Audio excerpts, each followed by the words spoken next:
Welcome back, folks, to another episode of Business from the Bass Boat Podcast on the Serious Angler Network, brought to you by Rec Lending. And guys, today's show is an awesome one. This is one I've been thinking about for quite some time, and finally lined it up actually with a connection at the Boise Sportsman Show. So that was cool. I'm actually not normal studio here. We are at my parents' house in Colorado. I'm down here looking at some ranch real estate stuff, and in addition to that, visiting some friends and all of that. So we are actually got stuck in a snowstorm. For those of you out west and in the Colorado region, we got absolutely pounded. My parents had, I don't know, 18 inches of snow, 15 inches of snow. So dad was recruiting me to grab the snow shovel because the snowblower broke. So anyways, there's worse places to be, certainly, but I wish I was below the border with these guys.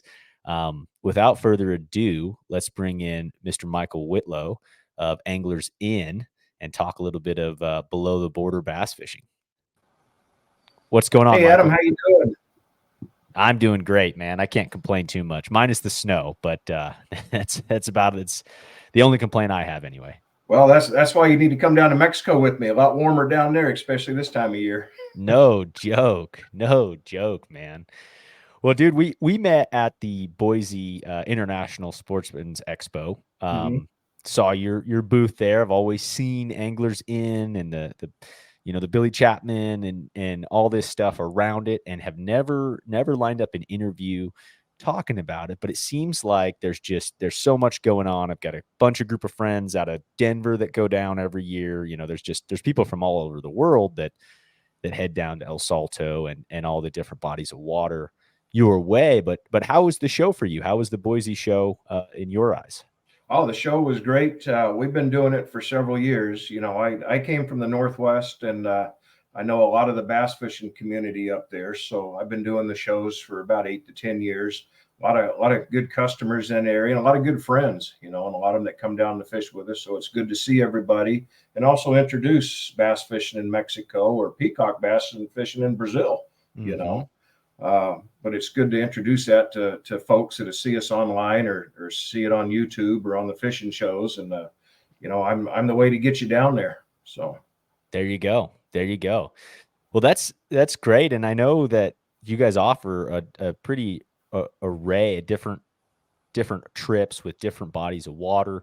I guess I'm just curious about, I've done a little bit of peacock bass fishing. I believe I was in Panama is where I did some of that when I was younger. And it was an absolute blast. I mean, we're talking, I brought my bass fishing gear. We were down there visiting some friends actually that run the big maritime, or like the through the Panama Canal in itself, running barges through the Panama Canal. He's actually a ship, I guess. Would it be pilot? I don't know what. Yeah, it'd be a pilot there through Lake Gatun. Yeah. Okay, right. So he would literally, from the U.S., that's what he does full time. It's a sweet setup. But we went and visited them, and I'm like, well, looking on the map, and I'm like, well, I better bring some bass rods. So I got to experience some of that. But what's Brazil like with the peacock bass? Well, at Lake Gatun, you catch a 5 to 7 pounder. That's a pretty good one. Right. We're outfitting way up in the Rio Negro and its tributaries up by Colombia. Okay. And that's where the giant big 3 bars come from. So we're talking the 20 to 25 pound plus fish. Oh my gosh. My biggest is 24. I've had several memorable trips hosting, groups down there, and I'm pretty blessed that that's part of my job. I get to do this, Yeah. And, but 24 is my biggest. I've hooked fish that were bigger, stripped 100 yards of line off, straightened saltwater hooks, couldn't stop them. Wow. I caught a 19 and an 18 on back-to-back cast on a Berkeley Chapo when we were testing it out for Berkeley here a few years ago. No way. You have no idea the topwater explosions when you're catching 10 to 25 pound fish. It's just amazing. Oh man. I think the only thing that I can think of, I've been on like Lake Mojave or Lake Mead out in the desert and had some, big stripers come up chasing topwaters. And it's just like a bowling ball goes off in the water. It's just like, holy cow, so that is awesome. We liken the topwater explosion next to the boat as somebody throwing a concrete block into the water next to you. I mean, they just unbelievable strikes, ferocious. Oh man, and on the Chapo, that's been a staple in my bass fishing repertoire for sure. So that's cool Yeah. that you got to do some testing on some freak fish down there. Well, and the one thing about the Amazon, yeah, we're chasing the big 3 bar peacocks, we're chasing the spots or pacas, the butterflies. There's quite a few different species that we'll catch, but I mean, Okay. any cast, freshwater barracuda, wolffish, dogfish, monkey fish. I'm talking everything strikes top water, jerk baits. You just piranha, black piranha, silver piranha. And you can't forget, you sometimes be thrown up in the trees and a big old caiman will grab that topwater bait from you and then Ooh. hang on, but he usually takes it from you. Wow. Wow. That is an absolute adventure, man. That is so cool. So I want to get into what your role is, Michael, with Anglers In. From what I can tell and what we talked, you're the Western rep, but you also do some guiding. What is your position within the business? So my story is 27 years ago.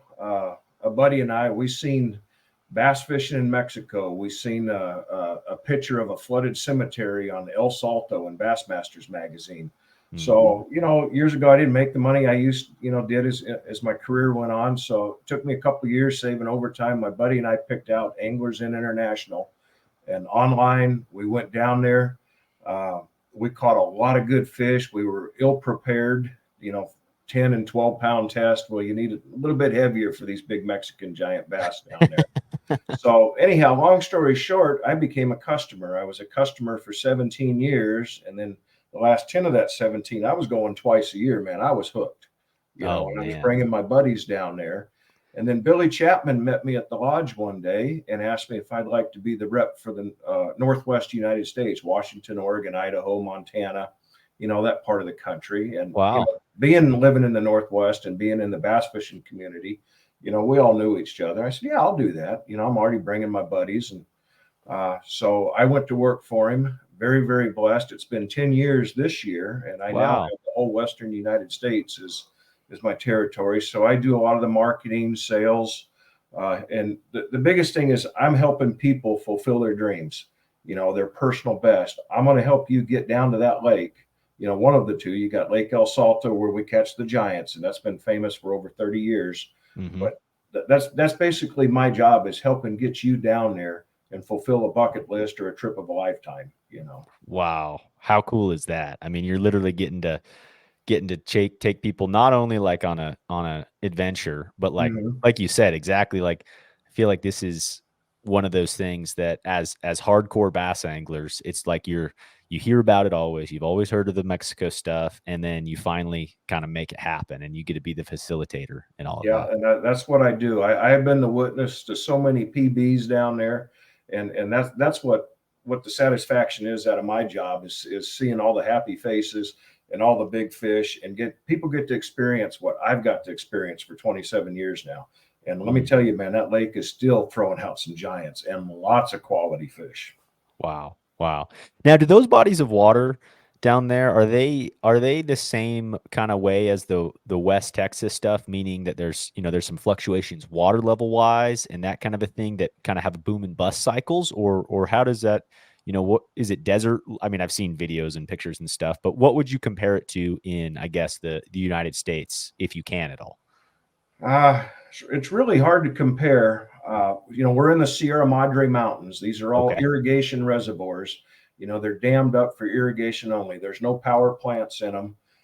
So the water can fluctuate sometimes 50, 60 feet a year. Hmm. But Billy had the foreseeable thought to create a bass fishing industry on El Salto over 30 years ago, and talked the government into stocking it with tilapia.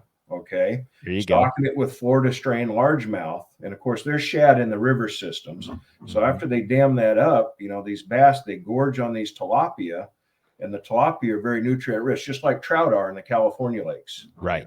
Those trout have so much nutrients, they'll make those bass grow big and quick. Well, the Hmm. same as in Mexico. And so they Hmm. also he created a tilapia fishery. So we net the tilapia fishermen net them so many months a year, so many days a month. And Okay. we've created that equal balance to manage those lakes. So, you'll see a few cycles, but it's consistent year in and year out with lots of fish, lots of quality fish. Uh, every once in a while, 3 years ago, we had some big hurricanes, three big hurricanes. We had high water conditions. Well, the next year, the fishing was tougher. People still Okay. caught fish. Well, the next year, we had a biomass explosion. I'm talking schools and schools of 2-inch tilapia. Well, Mm, the fish are so healthy now. I just got back from the lake, okay. 4.5 days of fishing. My buddy and I averaged 70 to 80 fish a day with a 6.5 pound average. You're not going to find that anywhere else. Oh my gosh, a 6.5 pound average. And Yeah. was this El Salto or was it This was El Picachos? Salto. This Okay. was El Salto. So it's on its upswing. And like I said, just so healthy. And and every summer as that water goes down in the late summer, late July, the rainy season starts. August and September we're closed. Well, it will rain down there and it goes from desert land, brown, and all of a sudden you'll have 6 inches to a foot of grass all over the lake floor out there, and then it floods. Well, those tilapia feed on it, the bass feed on the tilapia, and that cycle continues every year. Wow. That is awesome. Yeah, that's I mean, it sounds similar to me of kind of like, your West Texas, your OHIVs, your Amistad, like all that kind of stuff. You just hear about the boom cycles, right? Like Mm-hmm. when that vegetation gets up, all the bait fish get up, largemouth come in. And it's great to hear that this tilapia, I didn't realize that was the forage. That makes a lot of sense to me. You always hear about how tilapia, I think I listened to a deal, and this is a little bit, we've got an awesome show coming up, folks, with Private Waters Fishing out of Texas, but they've talked with some of their biologists listening, and same kind of deal. They said, all right, top forage bases. I saw some social post about it, and it was like tilapia is number one. Like Mm-hmm. it just grows giants as far as Florida strain largemouth goes. They just absolutely are protein snacks, and they get really big with them. Yeah, and that's what we've witnessed for years down in Mexico on all the lakes. If it weren't for the tilapia and the Florida strain largemouth, we wouldn't have those fisheries. Right. So I guess with Billy Chapman discovering this place 30 something years ago, El Salto in itself, did it already have largemouth at the time? Were they in there, and then or did the fishery need to be developed at that time? From what I understand, Billy actually developed that fishery. There was no Florida Wow. strain largemouth in Mexico, and Wow. Billy's actually been voted in the Freshwater Fishermen's Hall of Fame and the Bass Fishermen's Hall of Fame. I saw For that. doing this. Yeah. So there's a lot of history behind that. Wow. Wow. So it was a process to turn this place. I mean, he just somehow was around there, visited something, and was like, "Hey, this could be something crazy special," with what Yeah, it and he was. he had the vision to do it. And just like him in the Amazon, he was one of the pioneers in chasing peacocks in the Amazon. He's been doing it a long time, and he just had these visions, and thankfully for all us bass fishermen, he went through with it. And you see what we get. You see all the videos, the reports, and all the good bass fishing down there. No doubt. Wow. And then how far is Picachos from El Salto? So it's just a little over 2 hour drive. So Okay. when you come down, you can actually fish Picachos. It's about 45-50 minutes out of Mazatlan. El Okay. Salto is about an hour and 20 minutes northeast up out of Mazatlan, up the coast into the mountains, Okay. and then about a 2 hour drive between. So you can come down and either fish El Salto, you can come down and fish Picachos, or you can do we call a combo trip. Mm, You can start at one lake, and what we recommend is, being Picachos is new, lots of numbers in the lake, but the fish are smaller, a lot of mm, fish in the 3 to 5 pound range, where El Salto, there's a lot of fish in that 4 to 8 pound range, mm. and bigger. But you go to Picachos, you get your numbers, get your hook sets out of the way, and then we take you over to El Salto and you can concentrate on the grandes. Wow. Wow. Love it. And do you guys keep track? I mean, I would assume you're keeping track of your fish, your double digit fish, those types of things. What is it taking what are some of the biggest fish annually out of these bodies of water right now? Well, El Salto, we have numerous double digits. I've had customers, one of my buddies from Seattle, 14.2. Oh my That same gosh. week, this was a few years ago, we had a 14.1 and a 14.2. A buddy of mine from Insane. Tri Cities, Washington, First time down there ever bass fishing, he was learning how to bass fish. I was teaching him how to use a bait caster and all. He goes down, catches a 10-7 and a 13-8 in the same week. Oh my gosh. You're ruined. He's done. But This is not going to happen again. there's a lot of big fish in that lake. The lake record's almost 19 pounds at El Okay. Salto. Oh my gosh. But people will hook these fish and they get down in them trees. Sometimes it's hard to get them giants out of them trees. Oh So yeah. there's a lot of big fish broken off, that people never see. My best day was about 6 years ago, a few Okay. years before, well, maybe 8 before COVID. We got on a spinnerbait bite in February.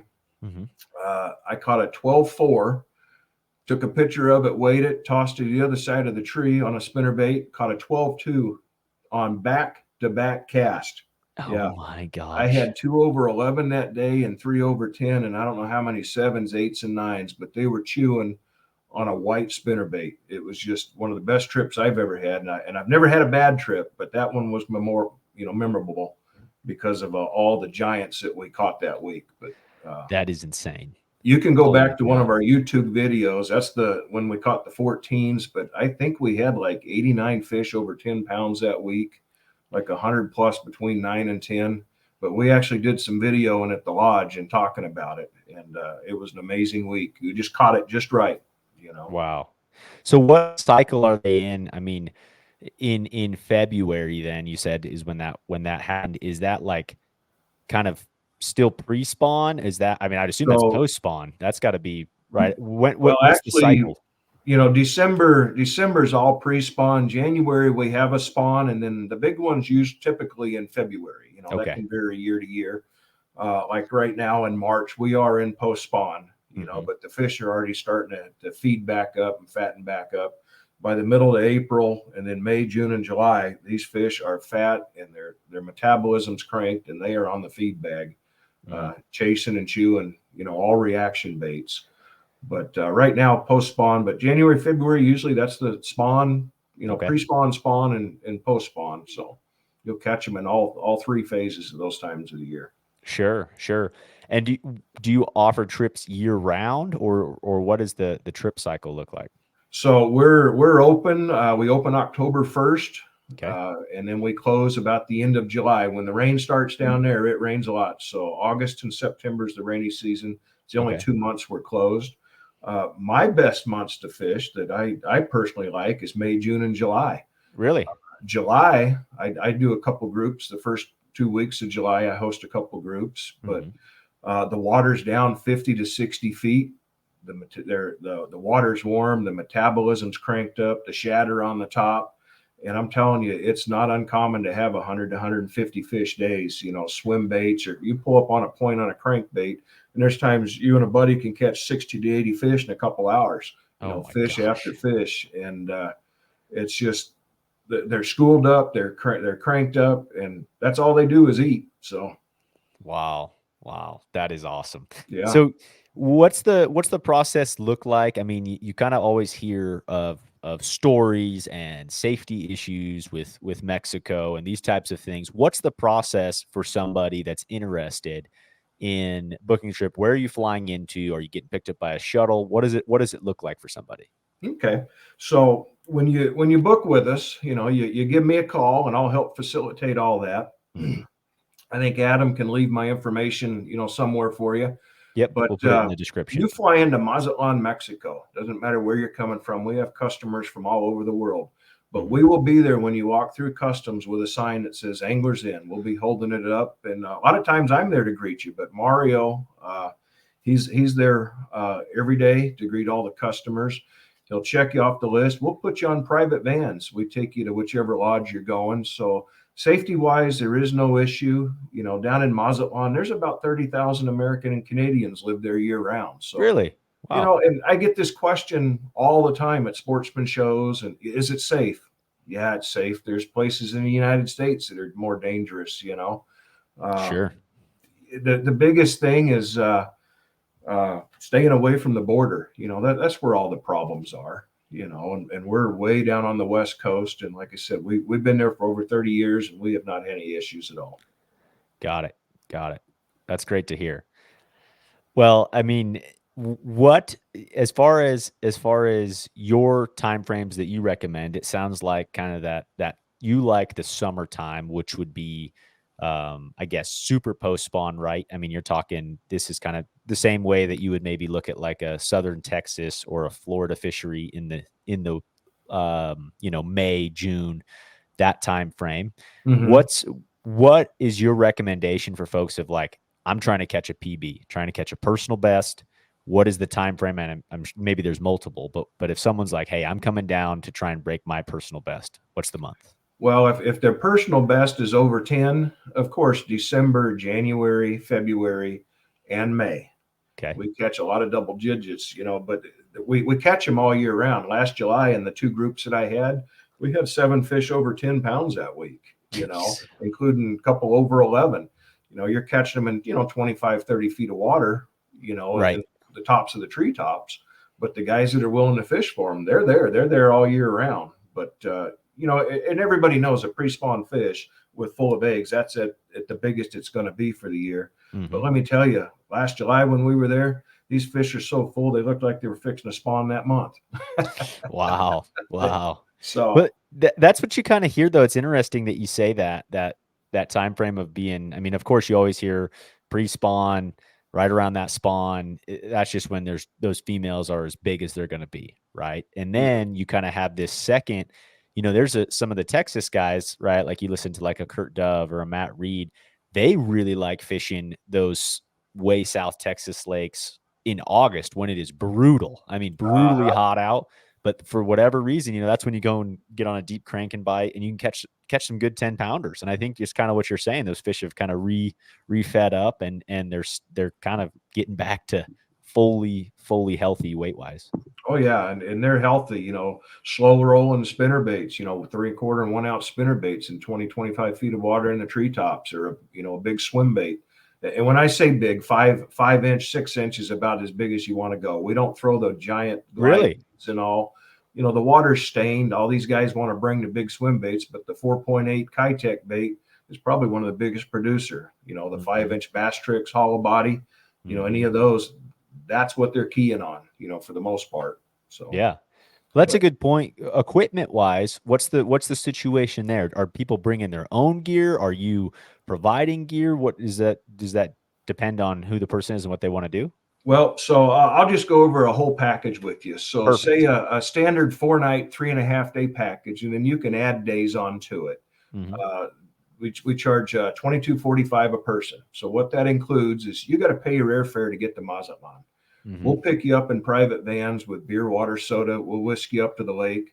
You'll have your lodging right on the lake at a beautiful lodge, whether it's El Salto or Picachos. Hmm. And then all your meals, drinks, open bar. We even include the alcohol. So we'll take care Wow. of you on the Pacifico beers and the margaritas, and we actually greet you with a platter of margaritas when you roll up to the lodge. Love it. We do your laundry for you daily, so you really don't have to pack a whole lot of clothes. And said some good meals. We'll feed you ribeye steaks, Brazilian ribs and chicken, carne asada for lunch. I mean, you're not going to go hungry down there, and that's all included. Wow. Now, as far as the tackle and stuff, us bass guys, we all fish different. We all Oh yeah. we all want to try this, we all want to try that. So we teamed up with St. Croix Rods several years ago. So we supply rods for you at no charge at the lodge, Wow. because rods are kind of hard to pack on airplanes anymore. Sure. But Sure. you need to bring your tackle and your reels and your line. And Okay. That makes on what sense. season you're fishing, I will send you a suggested tackle list that's pretty well dialed in after 27 years of fishing, on stuff that you're gonna catch fish on. Yeah. Yeah. But I always tell everybody, bring some other stuff and try it. You just never know. You may turn us on to something. Hmm. But Hmm.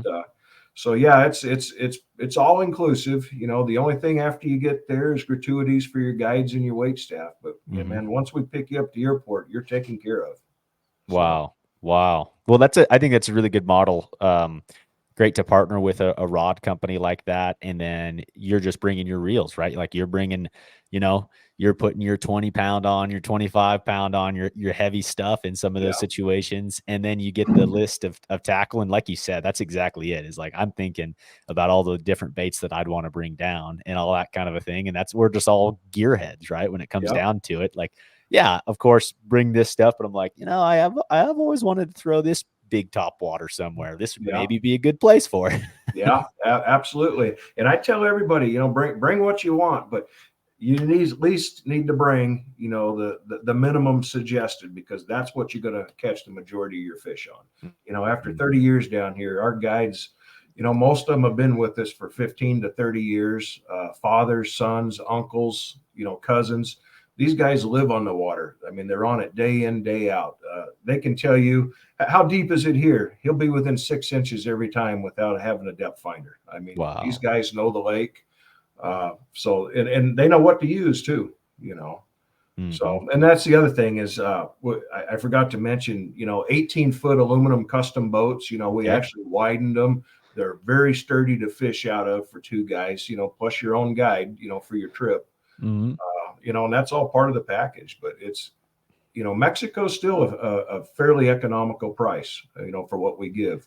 Right. I mean, I'm just thinking through of like, I've been to Mexico sometimes on just all inclusive resorts, right? Going to just a resort. And I'm Yeah, like, I'd rather go bass fishing for $2,000 for a couple of days than I would spend, that much at a resort for 4 days. So, because you're all inclusive anyways, right? You're getting yeah. the benefits of the drinks and the food and all of that. So that's really economical in my eyes of things. And that's just great. So these boats, I'd assume they have a trolling motor on the front, and then is your guide running it? Are you able to run it? What does it look like there? No, actually, the trolling motor, they're hand controlled trolling motors in the back. So your guy, Really? he drives the boat around.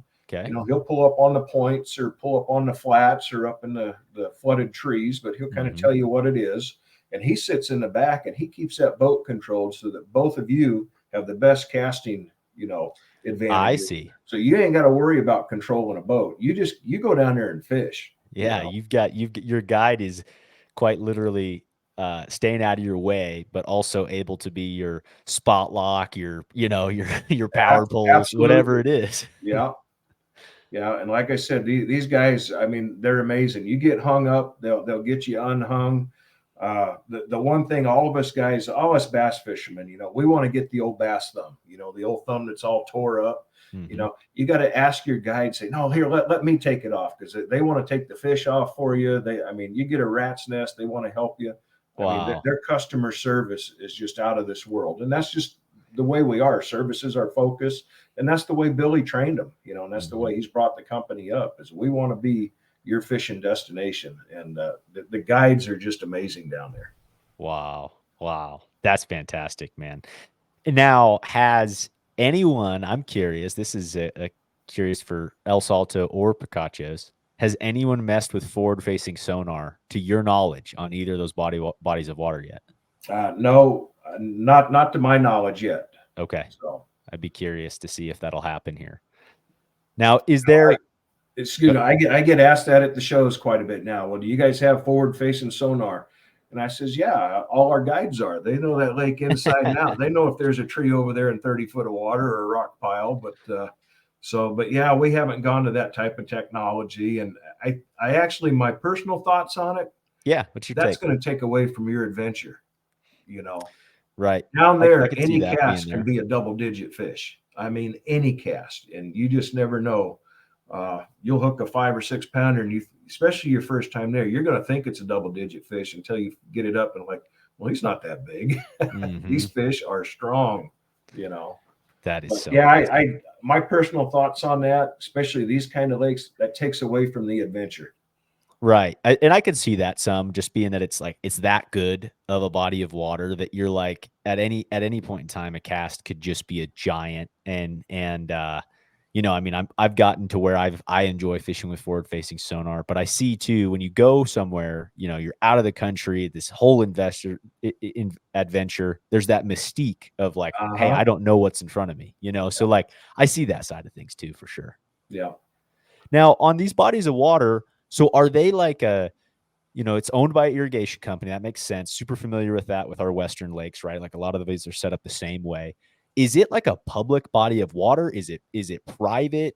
And then a couple of folks can guide on it. Is there like competition from local? What does that look like on El Salto or Picachos? Well, we're so far out of Mazatlan. You'll have a few people that they can come up and fish it, but there's a couple other lodges on the lake, Okay. that guide. Then there's one that guides for a lot of the Mexican nationals. Mhm. I bet you we do 85-90% of the business on the lake. Wow. Wow. Okay. We're that popular. And keep in mind, 80-90% of our business is repeat clients. Wow. And How that cool says is a lot that? right there. But yeah, you could come up and do it, but you have to have a fishing license. They Mhm. have the equivalent of our game warden. It's a conservation fisheries manager. Okay. So we actually pay into the conservation district. Part of what customers pay us in the price, Mhm. goes to your fishing license and goes to the conservation, and the tilapia fishery and all that. So that's part of all that management. But they're not allowed to come up and keep the bass. The locals are allowed, you know. Sure. Sure. But there's not a lot of pressure other than us lodges on the lake. Got it. Got it. That's great to hear. And you have, as far as rooms go, I think I've seen some stuff like they're just some of these little villas that basically that guys are staying in, or what does the lodging look like on both of these bodies of water? So at Lake Picachos, Hmm. we have 10 little casitas that hold, Casitas, that's the term. Okay. that hold, two people, two beds, Yep. hot shower, air conditioned, and those are actually right on the lake. Uh, Wow. in October, when the water's full, you can actually fish off of our dining room because the Now we're water talking. comes right up to it. Now, El Salto's a little bit different. Hmm. We're set back from the lake a few hundred yards at full pool. Okay. Um, but we've got several different areas. We've got the main lodge with the outdoor restaurant and dining area. We've got a pro shop. We've got, I think, 8 rooms upstairs and downstairs, 3 rooms. Then we've got the old Sierra Madre Lodge. It has 5 rooms off to the left of it. We've got a couple rooms next, halfway in between, kind of like a big casita. And then Okay. down below, we've got some other rooms. So we've got them scattered all over. But you can go to our website, anglersin.com, and you can check out pictures of the lodge. But it's beautiful. Mm, But a that's so great place cool. to stay. No doubt. Now, what about if someone's maybe bringing somebody down that doesn't want to fish, or maybe it's a husband wife trip, but wife's not really into fishing? Maybe she'll come out on the boat a time or two, but that kind of a situation. What do you do in situations like that? Well, we have, of course, we have couples packages where if the wives want to fish or fish some of the sessions, and here's what happens, and I've witnessed this over and over the years. The guys bring Okay. their wives down there. Up in the Northwest, we go fishing, and sometimes we don't catch a fish all day, or we're out in the windy and cold and catch a Right. couple. Well, the ladies don't like that, so you Sure. come down there. They'll get out and start catching fish. So the next thing you know, the ladies are wanting to get out there every single day. So I've seen a lot of them get converted to like, hey, I'm going fishing with the hubby. Uh, Yeah. and then of course we come in, we fish from daylight till 11. Come in for lunch and siesta. Then we Okay. go back out about 2:30 or so and fish till dark. So I mean, it's not hardcore like us guys like to do. So the ladies really really like it. Um, and then we do offer a non-fishing companion package. Now we don't have a pool. Hmm. We've got some lounge chairs they can lay out in the sun. Our staff will attend to them. But we do have a full-time masseuse and a spa. So we pamper the ladies down there. They get unlimited massages if they want a pedicure or manicure. But we have some of the ladies, they'll just bring a book and sit out in the sunshine and sip on margaritas throughout the day, and our staff takes care of them while the hubbies are out fishing. But usually the ladies get down and they get a taste of catching fish. They're like, this is actually fun. It's actually fun, and the next thing you know, they're wanting to get down there every day, and then they're wanting to come back. So the hubbies are like, "Yeah, I like that." Wife wants to come back, so I've got permission now. Oh yeah. That's great. I like the thought process too. I mean, like you're going down here for a vacation, as far as stuff goes. I like the idea. I mean, you think about it too, just us hardcore guys too. I mean, really, your best windows, obviously, your twilight, your morning, your evening, and then also there's kind of that. There's always a lull. I don't know any tournament I've ever fished in. Every day on the water, there's that lull at 11 to 2. Like it just gets tough. Like yes, you can catch a big one. Don't get me wrong, but there's those bite windows, and there's just more times than not, it's slower in the middle part of the day. Go Yeah. back to the lodge, have a couple margaritas, have lunch, get ready for the evening bite. I Yeah. like it. Well, you forget you got to take a siesta. It's really good to have a nice nap in the afternoon for about 30, 40 minutes and then get back out there. That's Uh, exactly I'd right. say in my experience, we have a lot of times we have a lull between 10 and 11 every Okay. day. That's when the sun's it's pretty hot. The mornings are almost always calm. Very seldom do we have, wind in the mornings. Mhm. And then every day around 11, 11:30, 12, we have a breeze pickup. I don't Okay. care what time of the year it is. And so right after lunch, sometimes it's some of the best fishing because Mm. that breeze is picked up when we're throwing wind-blown points with spinner baits or swim baits. But I like getting out there right after the morning's great. Yes, that right before the sun comes up, we catch a lot of big fish. But I've caught a lot of big fish right after lunch too. Mhm. But that Mhm. wind every day kind of keeps it cool on you. But man, it cranks them fish up. That's so good, man. Oh, it's just so cool. It's just cool because you always like you said, I've seen the videos, I hear it from people, but from yourself and just hearing the whole process of it all is super unique to me. Um, so do you guys get folks? I would assume is there it sounds like there's a pretty heavy repeat customer base, but are there folks coming from Japan, from other countries in addition to the United States? Oh yeah, yeah. We've had quite a few of the Japanese anglers come and fish with us, and from South Korea. Wow. I've actually have guys who've flown from Germany to come fish with me. We have a lot of Canadian customers too, Wow. that come down. But primarily, most of our business is the bass guys in the United States. Mhm. And me being in the Northwest for 31 years, I told you I recently moved to Texas. I'm a little Yeah. closer to get to Mexico and Brazil now, Now you're real but close. Yeah. being in the Northwest, I got to introduce probably hundreds of my friends and buddies and their friends over the years, bringing them to Mexico. And then, they want to bring their buddies. They tell them about their experience. And so we have a big customer base. And I'm proud to say a lot of those guys in the Northwest are my friends, because I've Wow. known them for a long time. I fished against them in tournaments. Yeah, yeah. But yeah, I've got to introduce a lot of them to bass fishing in Mexico. And that's what I love to do is that's my passion, man. Yeah. Catching Yeah. giants in those Mexican lakes, and I love getting these guys down there. That's so cool. And it's strictly Florida strain largemouth on both these bodies of water, or are there The spotted Florida strain bass? Is there largemouth. anything else? Okay. Yeah. It's just Florida strains.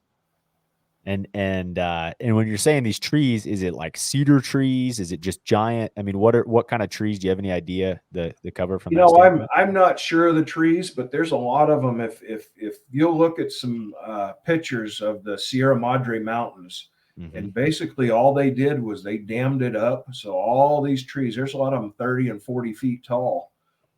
There's some of the trees that are 6 and 8 feet in diameter around on some of the creek channels, the old river channels. That Wow. in the fall they're completely underwater, and then as the water comes down, you'll see all these forests opening up, all these treetops sticking up, and it's a lot of some of it's deteriorated over the years, uh, but there's so much of it underneath the water that when you're driving over it, like this time of the year, you're literally driving over forest. But everything you see on the hillsides, you just have to picture that's what's underneath the water, and it's still there. So Wow. a lot of Wow. places for these big fish to hide. No, no doubt. I mean, just I can only imagine some of the groups of fish that are in a tree. I mean, now the forward facing sonar, you look and you're like, oh my gosh, there's some giants. And you just think about on a body of water like that with tens and 12s and 14s, like there's got to be some groups, you know what I mean, of like Oh yeah. four or five over 10 sitting in the same tree. And yeah, that's just so cool. Well, that's one thing I've experienced over the years is Yes, any cast you can catch a double digit fish, or an 8 or a Hmm. 9. But a lot of Hmm. times when these fish pull up on the points to feed, or you're pulling them out of treetops, you're right. They group in sizes. You'll be catching 8s and 9s and 10s, out of one treetop, or off of a point. But a lot of times there's a lot of big fish run together, and that's when you catch a bunch of giants in a row. Wow. Wow. So how many folks can you host at a time? If someone's coming with a big group, sounds like 2 anglers per boat. What are some of the sizes of the groups that you guys can cater to? Well, at El Salto, we can actually accommodate up to 34 anglers. So Holy I've done that cow. many times. I've hosted groups of 34. Next May, my May 1st to the 6th trip. Unfortunately, I'm already sold out with a waiting list, but I'll be hosting 30 folks, and I've got a lot of couples on this trip too. And a lot, Wow. lot of Wow. repeats, and some of them are bringing some of their new friends that haven't been. But Picachos, we can hold 20 anglers. We have room, 10 casitas, two to a boat, two to a room. And then El Salto, we can hold up to 34 anglers at a time. Holy So cow.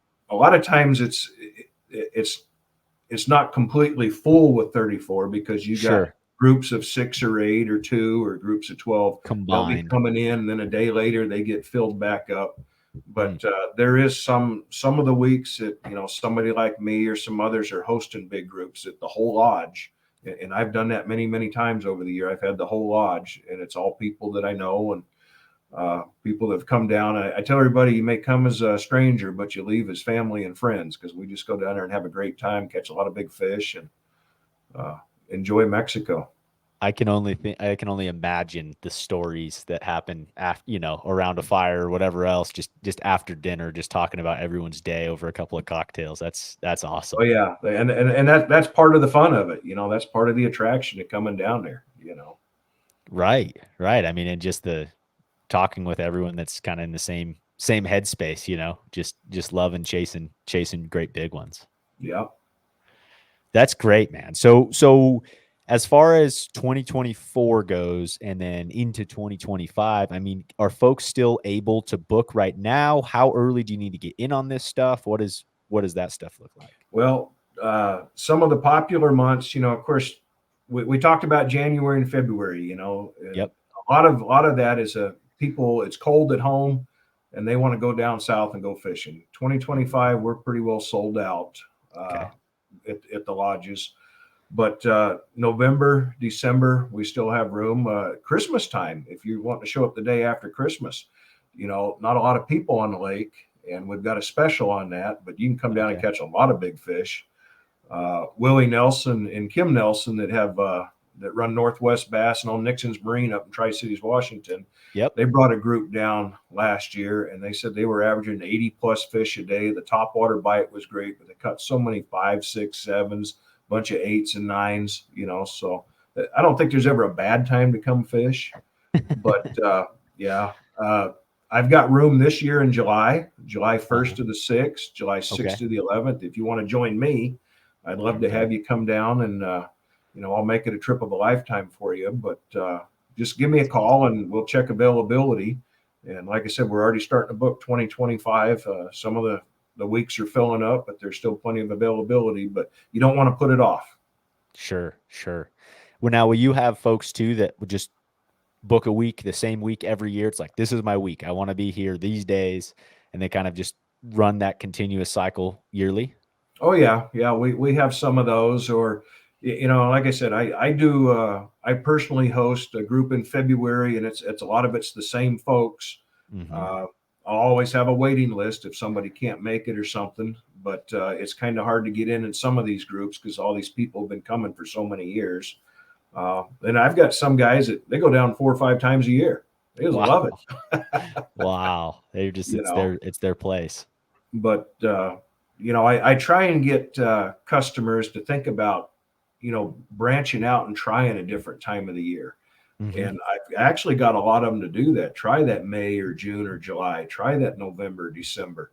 And a lot of them have actually liked it, and they're actually starting to go other than January and February, and it's that's freeing it up for others. But they're actually finding out you catch a lot more fish, numbers go up, and you still catch a lot of the quality, other times of the year.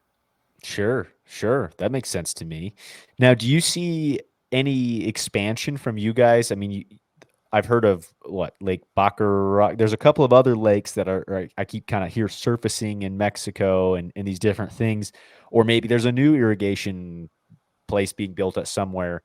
Do you see yourself expanding on additional lakes in the future, or are these two like these are our home places? Obviously, it was an expansion to move over to Picachos as well. But what's your take there? Well, Billy would have to answer that question. He's Hmm. he's the boss, and he's always the visionary that sees the right place to go. Sure. Bacharach is a little too far north for us, Okay. and we just can't. We're worried about the safety, Okay. issues Bacharach's being a little that bit. far north. Whereas where we're at, we have no issues. Billy has Lake Mateos years ago. When Okay. they dammed it up, he went there. I think Lake Wheaties. He's tried some others, but then the fishing kind of dropped off, so we're no longer there. But El Salto's just been true and strong for so many years. Mm. We'll be there for a long time, and then of course with Lake Picachos coming on, he sees that as another Lake El Salto, and we're starting to see it. So that's why he Wow. built the lodge there. Yeah. Yeah. So what's the biggest fish that you've seen come out of Picachos? Well, we had two over 14 caught last month. I just seen the pictures. Oh my gosh. So Yeah, they're I, getting I to the couldn't. size of the El Salto I knew fish. about it the day after, but I couldn't say anything till we released it on our website. But yeah, they just released our monthly fish report with I think it was 14.1 or 14.2. It was a big fish. That is awesome. That is awesome, man. So it's right there coming up to the level of kind of what you're seeing with El Salto. Oh yeah, yeah. And a lot more trees in the water too because it's so new. There's a lot of timber laying in there, just a lot of places for them fish to hide. So. Yeah, that makes sense. Love it. Love it. Well, awesome. Well, Michael, how do folks, if they're interested, and I'll of course include links and whatnot in our show descriptions, but how do folks follow along with Anglers In? What's the best way to get a hold of yourself or someone to requesting more information on getting a trip put together? Well, you can always contact me at 509-378-2814, and I'll Hmm. call you back and get you started on your trip of a lifetime. You can call our office, 1-800-GOT-A-FISH, and you Love can it. ask for me, Mike Whitlow, and the office staff will get me in touch with you to help you plan for a trip. You can follow us at anglersin.com. You can follow my Facebook page, Michael Whitlow. Of course, you'll see me holding up a big old giant 11-pound bass on that one, so it's the right Michael Whitlow. Love But it. and then you can follow Anglers In on Facebook, and whatnot. But check us out at anglersin.com on the website. It shows both of our destinations. Shows our fishing in the Amazon and Brazil. Mm. And I know we didn't touch on that much, but that's Yeah. something I do. We take groups 16 on the yachts and pull the bass boats behind it. But I usually host one or two trips a year. It's either me or Billy Chapman Jr. The boss will be hosting a trip, but you can join us on one of those, and that's an adventure of a lifetime. Wow. Yeah, I think I've seen those videos. They've kind of gone viral. I've had some people send them to me just of the bass boats in tow. Is that what you're Yeah, talking about? yeah, That's so cool. yeah. That's just, I mean, in those tributaries and whatnot. Just oh, I love it. I love it. Well, great, man. Well, man, we'll certainly have you back on again, and just to talk stuff over the years. But appreciate you coming on, talking about it. And man, need a get a group of buddies together and get on one of these trips because it sure looks like a heck of a time. Well, I'd love to have you down there, and I guarantee you we'll exceed your expectations. That's just part of our motto, and it's for a bass guy. I would just end it with this: it's Disneyland. It's Disneyland. It's Taku's Disneyland, but it's not smallmouth Disneyland. It's largemouth Disneyland. Exactly. So, Love it. Love it. All thanks right, for man. having me on. It was good to talk to you, Adam. Heck yeah, absolutely. And man, enjoy it all if you get down there here again soon. And can't wait to follow along with the classic and everything else in the bass fishing world we got going on. It's an exciting Yep. couple of weeks here.